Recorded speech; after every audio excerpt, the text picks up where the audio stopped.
بسم اللہ الرحمن الرحیم۔ محترم بھائیوں اور بہنوں، نماز فجر کے لیے اٹھنے کی تدبیریں آپ کے سامنے پیش کرنے جا رہا ہوں۔ محترم بھائیوں، حضرت علی رضی اللہ تعالی عنہ سے کسی نے پوچھا، میں بہت کوشش کرتا ہوں کہ صبح نماز پڑھوں مگر اٹھا نہیں جاتا۔ حضرت علی رضی اللہ تعالی عنہ نے فرمایا، یہ نیند کی وجہ نہیں بلکہ تم جو سارا دن گناہ کرتے ہو وہ تمہاری گردن میں توق، ہاتھوں میں ہتھ کڑی اور پاؤں میں بیڑیاں باندھ کر تمہیں اٹھنے نہیں دیتا۔ حضرت علی رضی اللہ تعالی عنہ کے پاس ایک شخص آتا ہے اور عرض کرتا ہے، مجھے رات کو ٹھیک سے نیند نہیں آتی، رات کو سو نہیں پاتا اور جب صبح اٹھتا ہوں تو پورے جسم میں درد رہتا ہے اور وہ درد بڑھتا ہی رہتا ہے۔ جب وہ اپنا درد حضرت علی رضی اللہ تعالی عنہ کو بیان کر چکا، آپ رضی اللہ تعالی عنہ نے اس شخص سے فرمایا کہ اے شخص، رات کو پانی پیتے ہو، پانی پینا بند کر دو، کیونکہ ایسا کرنا صحت کے لیے انتہائی نامناسب ہے اور رات کو پانی پینے سے جسم میں ایسا درد شروع ہو جاتا ہے، اگر اللہ پاک اسے شفا دینا چاہیں تو دے سکتے ہیں، ورنہ اس کا علاج ممکن نہیں۔ اگر سہولت ہو تو دوپہر کے وقت آرام ضرور کیا کریں،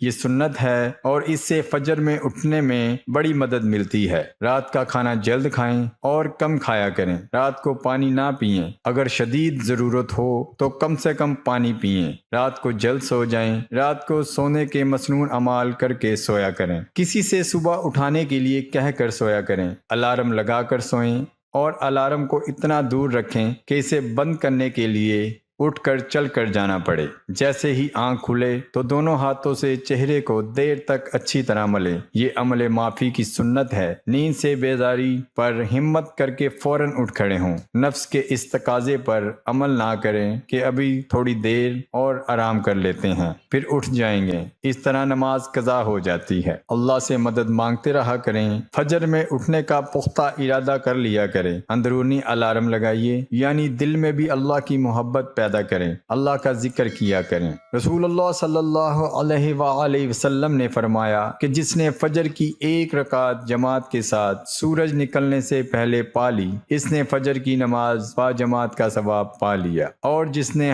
عصر کی ایک رکعت جماعت کے ساتھ سورج ڈوبنے سے پہلے پا لی، اس نے عصر کی نماز با جماعت کا ثواب پا لیا۔ مسلمان عورتیں رسول اللہ صلی اللہ علیہ وآلہ وسلم کے ساتھ نماز فجر پڑھنے چادروں میں لپٹ کر آتی تھیں، پھر نماز سے فارغ ہو کر اپنے گھروں کو واپس ہوتی۔ رسول کریم صلی اللہ علیہ وآلہ وسلم نے فرمایا کہ رات اور دن میں فرشتوں کی ڈیوٹیاں بدلتی رہتی ہیں، اور فجر اور عصر کی نمازوں میں ڈیوٹی پر آنے والوں اور رخصت پانے والوں کا اجتماع ہوتا ہے۔ پھر تمہارے پاس رہنے والے فرشتے جب اوپر چڑھتے ہیں تو اللہ تعالیٰ پوچھتا ہے، حالانکہ وہ ان سے بہت زیادہ اپنے بندوں کے متعلق جانتا ہے، کہ میرے بندوں کو تم نے کس حال میں چھوڑا؟ وہ جواب دیتے ہیں کہ ہم نے جب انہیں چھوڑا تو وہ فجر کی نماز پڑھ رہے تھے، اور جب ان کے پاس گئے تب بھی وہ عصر کی نماز پڑھ رہے تھے۔ ہم نبی کریم صلی اللہ علیہ وآلہ وسلم کی خدمت میں موجود تھے۔ آپ صلی اللہ علیہ وآلہ وسلم نے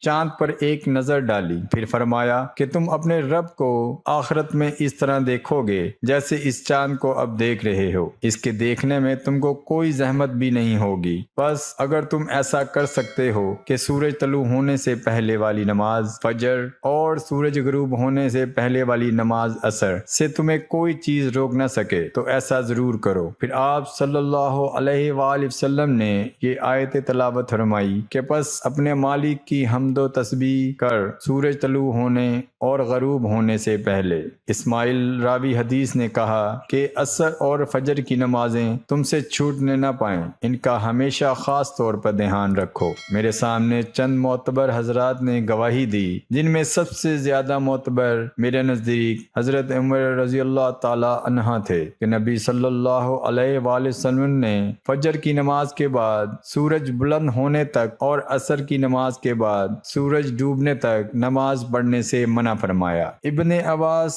رضی اللہ تعالی عنہ بیان کرتے ہیں کہ انہوں نے فرمایا کہ مجھ سے چند لوگوں نے یہ حدیث بیان کی نبی کریم صلی اللہ علیہ وآلہ وسلم نے 2 طرح کی خرید و فروخت اور 2 طرح کی لباس اور 2 وقتوں کی نمازوں سے منع فرمایا۔ آپ صلی اللہ علیہ وآلہ وسلم نے نماز فجر کے بعد سورج نکلنے تک اور نماز عصر کے بعد غروب ہونے تک نماز پڑھنے سے منع فرمایا، اور کپڑوں میں استعمال سما یعنی ایک کپڑا اپنے اوپر اس طرح لپیٹ لینا کہ شرمگاہ کھل جائے، اور احتبا یعنی ایک کپڑے میں گھوٹ مار کر بیٹھنے سے منع فرمایا، اور خرید و فروخت میں آپ صلی اللہ علیہ وآلہ وسلم نے منابذہ اور ملابذہ سے منع فرمایا۔ دعا ہے کہ اللہ تعالیٰ میرا سنانا، آپ کا سننا اپنی بارگاہ الہی میں قبول اور منظور فرمائے، آمین ثم آمین۔ تمام دوستوں سے گزارش ہے کہ نیچے کمنٹ میں اللہ ضرور لکھیں اور ہمارے چینل کو